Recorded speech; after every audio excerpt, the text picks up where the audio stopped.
महाराष्ट्र समाचारमध्ये आपलं स्वागत आहे। आपण पाहतात महाराष्ट्र समाचार बातमी धारावी येथून। धारावीतील जनतेला न्याय मिळावा म्हणून मी लढतोय असं ॲडव्होकेट संदीप कटके सन ऑफ दत्तू कटके यांनी त्यांच्या प्रचार सभेच्या निमित्ताने म्हटलं। ते पुढे नेमकं काय म्हणाले ते पाहूयात। बघा, माझी लढाई जी आहे, माझी लढाई सर्वप्रथम या सर्व धारावीकरांसाठी आहे। कारण गेल्या 40 वर्षापासून धारावीकरांवर फक्त अन्याय झाला आहे। आम्ही 40 वर्षापासून धारावीमधून गायकवाड परिवारांना निवडून देत आहोत, परंतु 40 वर्षापासून धारावीमध्ये शौचालयाचे प्रॉब्लेम्स आहेत। लोकांना शौचालयाला जाण्यासाठी शौचालय नाहीत आणि जे शौचालय आहेत ते सर्व शौचालय माफियांनी कब्जा केलेले आहेत आणि 5-5 रुपये जे आहेत सामान्य नागरिकांकडून वसूल करतात। धारावीमध्ये विकासाच्या नावावर ना एखादी शाळा आली, ना एखादं हॉस्पिटल आलं।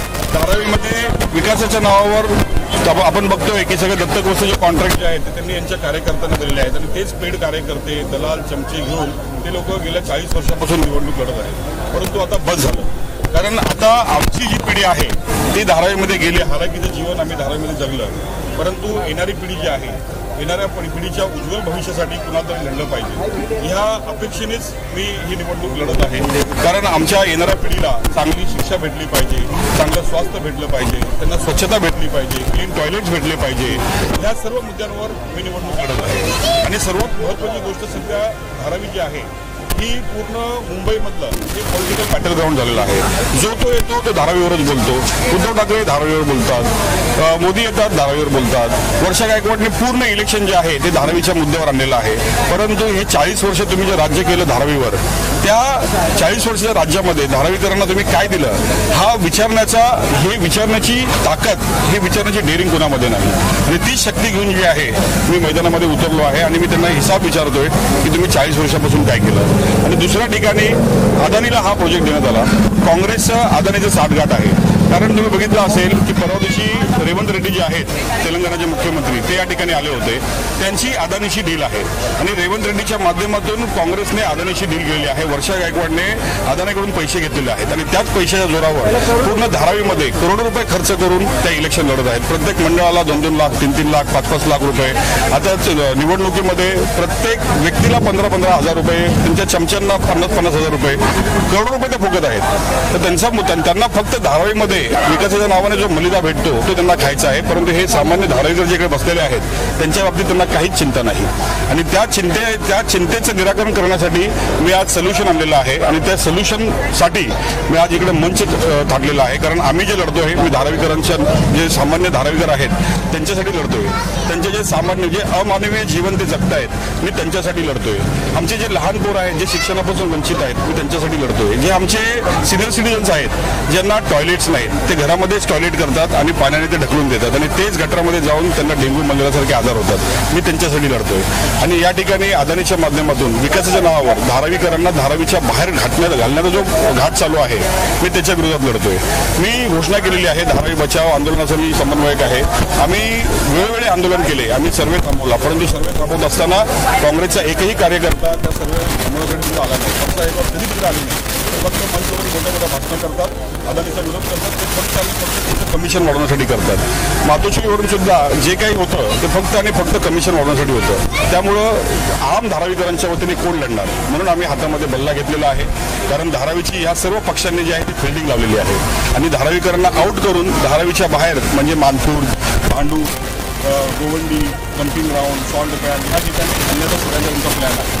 आणि तो प्लॅन जो आहे धारावीकरांमध्ये मी होऊ देणार नाही आणि धारावीकर म्हणून धारावीकरांच्यासाठी काही हिंमत करून मी या निवडणूक आहे। हिंदी चित्रपटसृष्टीने धारावीवरती दयावान चित्रपट बनवला, त्यानंतर रजनीकांतचा काला चित्रपट बनवला। त्यात धारावीची मलिना पुढे जी होती, इमेज होती, ती कुठेतरी खराब झाली आणि धारावी म्हटलं तर हा मिनी भारत आहे, बरोबर।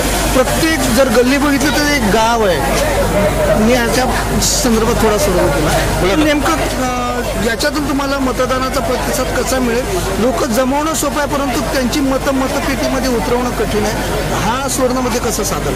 नाही, खरंच ही लढाई माझ्यासाठी अवघडच आहे.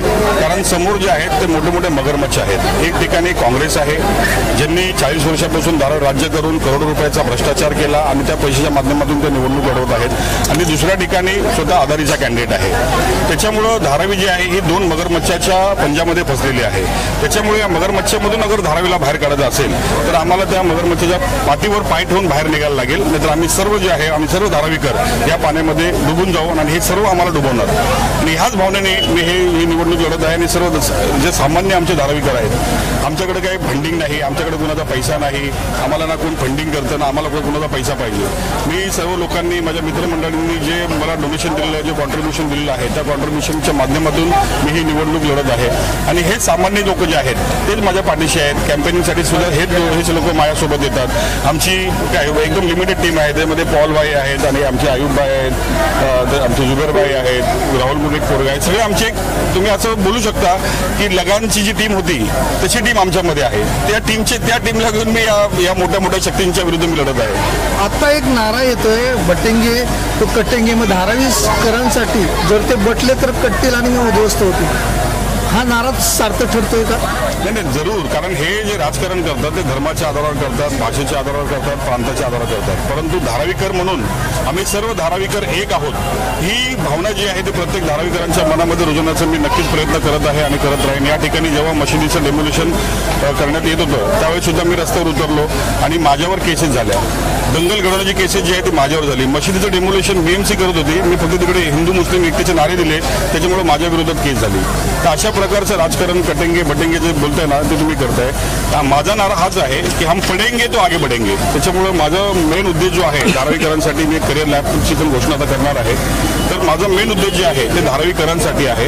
कटेंगे बटेंगेचा राजकीय फायदा जे आहेत ते शिवसेना, BJP आणि काँग्रेस. कारण काँग्रेसने इकडे 40 वर्ष हेच भीती दाखवण्याचंच राजकारण केलेलं आहे. मुसलमानांना सांगतात की आप हमको मतदान नहीं करोगे तो BJP चुन के आएगी, शिवसेना चुन के आएगी, इसके लिए हमको मतदान करो. ते कधीही विकासाच्या नावाने मतं मागत नाहीत, कधीही कामाच्या आधारावर मतं मागत नाहीत. ते फक्त धर्माच्या आधारावर मतं मागतात आणि त्याच्यामुळेच गेल्या 40 वर्षापासून धारावीवर ही परिस्थिती आलेली आहे. धन्यवाद.